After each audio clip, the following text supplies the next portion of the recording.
શક્તિપીઠ અંબાજીમાં ભાદરવી પૂનમના મેળાની તૈયારીઓ આરંભી દેવાઈ છે। આગામી 20 સપ્ટેમ્બરથી 26 સપ્ટેમ્બર દરમિયાન 7 દિવસ ભાદરવી પૂનમનો મેળો યોજાવાનો છે। ત્યારે સેવાભાવી કેમ્પ સંચાલકો તેમજ જિલ્લા વહીવટીતંત્ર વચ્ચે સેતુરૂપી સૂચનોને લઈને બેઠક મળી હતી। આ મેળામાં 35 લાખ ઉપરાંત યાત્રિકો પગપાળા પહોંચે છે અને જેમના માટે આ માર્ગમાં 500થી વધારે કેમ્પ ગોઠવાય છે। ત્યારે કોઈ કલેક્ટર અને જિલ્લા પોલીસ વડાએ કેમ્પમાં સ્વચ્છતા જાળવવા અને પ્લાસ્ટિકના ઓછા ઉપયોગ તેમજ ટ્રાફિક નિયમનને લઈને સૂચનો આપ્યા। આ વખતે યોજાતા સેવા કેમ્પો ખાસ ડાબી બાજુ રોડની કિનારેથી 30 મીટર દૂર રાખવા માટે પણ અપીલ કરાઈ છે।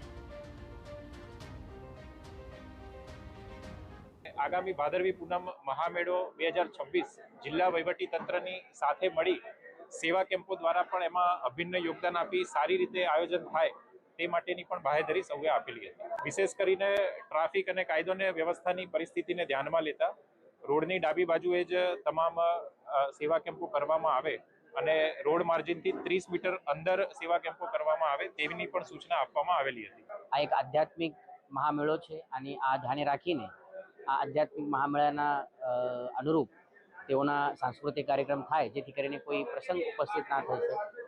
આ તમામ વિનંતી સાથે બહુ સારી રીતે આ સંકલનની મીટિંગ થયેલ છે।